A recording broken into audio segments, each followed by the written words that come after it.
Jimmy. I'm the host. Thank you for watching. Thank you for joining us on, what is this, week 3 of our election night coverage? It is now day 20 of Squattergate, and we still haven't seen the president concede. We've barely even seen the president. On Saturday, they had a virtual G20 summit with leaders from 19 other countries. Instead of participating in that, Trump was busy tweeting. 13 minutes into the summit, he took a break to write, "The fake news is not talking about the fact that COVID," in quotes for no reason, "is running wild all over the world, not just in the U.S. I was at the virtual G20 meeting early this morning, and the biggest subject was COVID." No kidding. Saying COVID is the biggest subject at the G20 is like saying, I was at the Oscars, all they talked about was movies. It was ridiculous.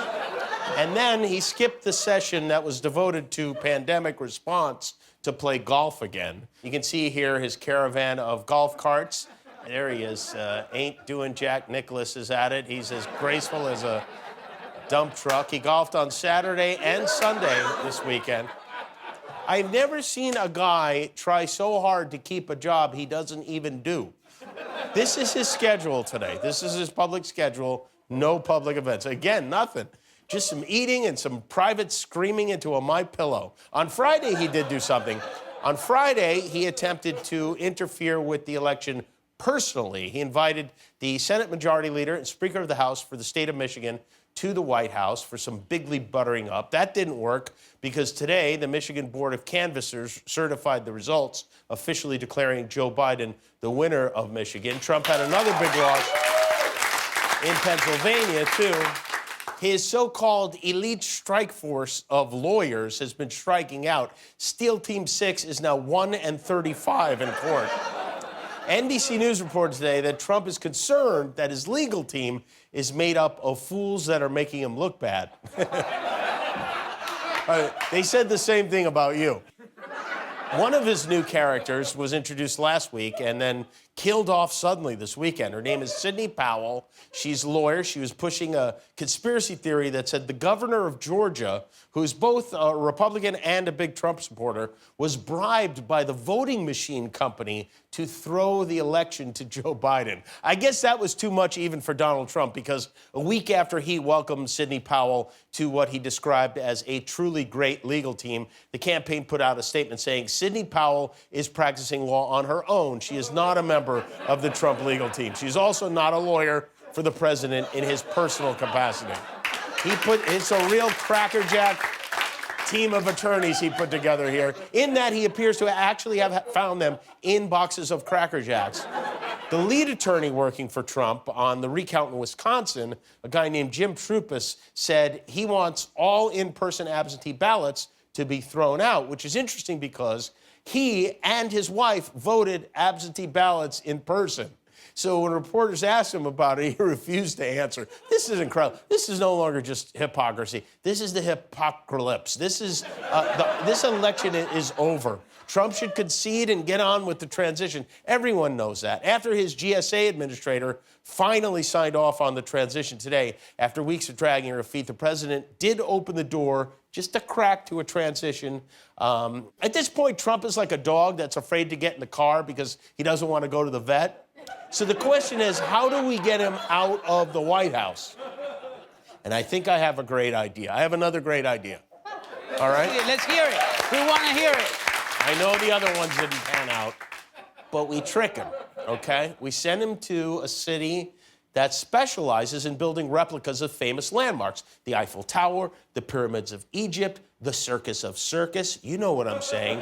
What I'm saying we do is we build Trump his own White House in Las Vegas, right on the Strip.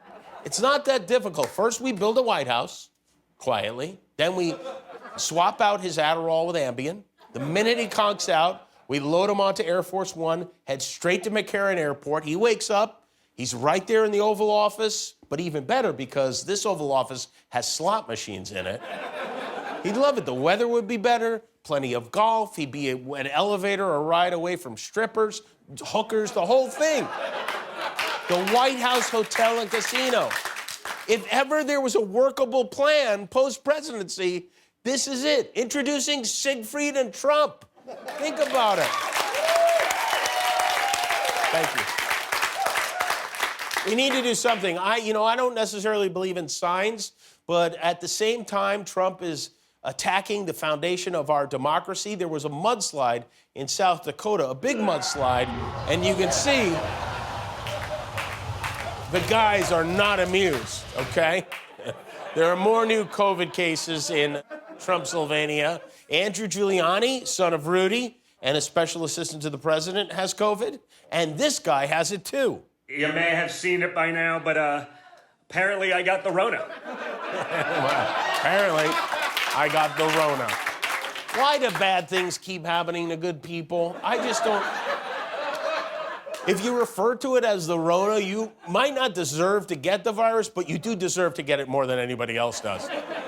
DJTJ will isolate for 14 days on his favorite stump. You ever read the book, The Giving Tree? Well, that terrible boy has come to life.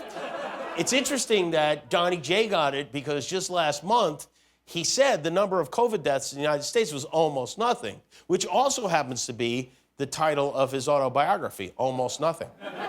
Meanwhile, Trump's son, number 2, might soon be the First Lady of North Carolina. Eric Trump's wife, Laura, is said to be mulling a run for the Senate in the Tar Heel state. Lara Trump, if you don't know, is one of these women. I'm not sure which. She's one of these women. She's from North Carolina. It's weird because I never considered Lara Trump to be from anywhere. I just assumed someone left a box of parts from broken Bratz dolls in the playroom of a mega church, and somehow it came to life. But this is exciting. Senator Lara Trump. What American citizen wouldn't want to be represented in Congress by the wife of the only Trump son who still wets the bed? We are now only 3 days away from the strangest Thanksgiving of our lives. Last week, the CDC urged Americans not to travel. So, of course, we're traveling. The airports are absolutely packed at Chicago O'Hare Airport. This is Sky Harbor in Phoenix, Arizona. What do they expect? We're the same people they had to tell not to eat Tide Pods. But here's what's so crazy. You know, every year we look for an excuse to get out of spending Thanksgiving with our families. We finally now have one, and everyone's complaining. Embrace it. How much cranberry Jell-O can you eat? The safest way to celebrate, obviously, is to stay home and video chat with your family. Zoom is even lifting their free 40-minute time limit on Thanksgiving so families can talk for as long as they like. Great. Don't tell my family about this, okay? We need a time limit. Otherwise, Thanksgiving goes right into Christmas. Guillermo, what is your plan for Thanksgiving? Just stay at home with my wife and my son. Just stay at home, just the 3 of you? Yes. Who will be cooking? My wife. Your wife will be cooking. Will she make a turkey? No. She will not. No, we don't like turkey too much. You don't like turkeys? No. She'll be cooking chicken. At one time, she will be making chicken? Yeah, yes. Now, correct me if I'm wrong. Didn't you used to go to Boston Market and get a chicken?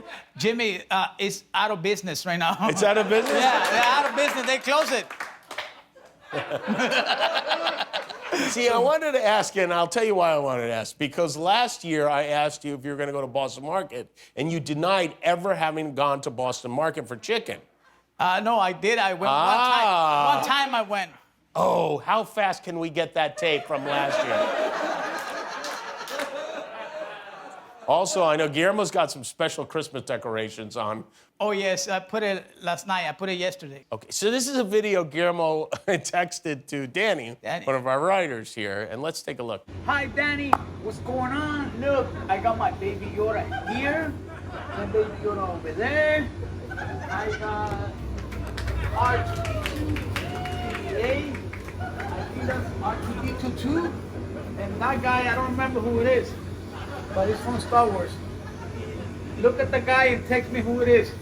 Thanks, Danny. That's your yard? Yeah, that's my yard, yes. You put all that stuff up? Yeah, yesterday. Who did it, you? And my wife and my son. Wow, all that you were Star Wars crazy. Yeah, thanks to my son and thanks to my good friend Danny. Oh, Danny got you into Star Wars? Yeah, well, he got me to watch the movies and everything. How much was all of that stuff? I think my wife paid like...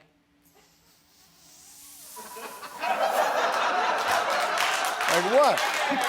like 400 and something. 400, yeah. By the way, we looked up the prices for all of those items. Quite a bit more than $400. Oh, wow. Yeah. Oh, yeah, you sure? I text her, I swear to God, she say, oh, like 450. I believe that she lied to you. I'm not questioning that. Oh, my God. Does she love Star Wars also? Actually, right now, yes, because of my son. Yes, we watched all the Star Wars movie, Mandalorian, and everything. Yeah, well, I would hope so. Yes. We love Star Wars. You remember Jesus, the guy, the Christmas guy? Yeah. What happened to him? No, I'm gonna put him next weekend. Oh, okay. Step by step. R2D2, Chewbacca, BB-8, Jesus. Yes. No, I'll put Jesus next weekend. I spent the whole day doing that, so I didn't have time for Jesus and Santa Claus. Yeah, well, explain it to Jesus. Anyway, what we're trying to say is please be safe this holiday season. But if you're looking for an even more high-tech way than Zoom to make your Thanksgiving festive and family-friendly, you might want to take a look at this. Thanksgiving without your family is tough. But thankfully, there's a solution. Uncle Rental. Ugh, tofu on Thanksgiving? What is this vegan crap? Wow, it's like Uncle Dean is really here. Uncle Rental is here to make Thanksgiving great again, with over 6,000 ignorant sayings. Oh, this is that Mr. Rogers movie. I love Tom Hanks. Tom Hanks is a pedo. Drinks children's blood. I learned it on Facebook. And Uncle Rental is completely customizable. Adjust the bigot spigot to set your uncle's racism level as high or low as you like. From microaggression Halle Berry's my favorite actress. Why'd you feel the need to tell me that? to full-on Stephen Miller. I say nuke the and let God sort them out. Okay, that's way too high. In this country, we speak English. Perfect. How is that perfect? What's it smell? Your synthetic uncle releases lifelike odors, mimicking the sensory experience of an authentic uncle visit. I think he's drunk. Count all the legal votes. Corona is a hoax. Wake up, sheeple. Uncle Rental, from the makers of Homophobic Nana. Gays have rabies. Available at Walgreens. You should put those on your lawn. In 2 weeks. Thanks for watching. If you liked that video, click the subscribe button. And if you didn't like it, well, you hurt my feelings.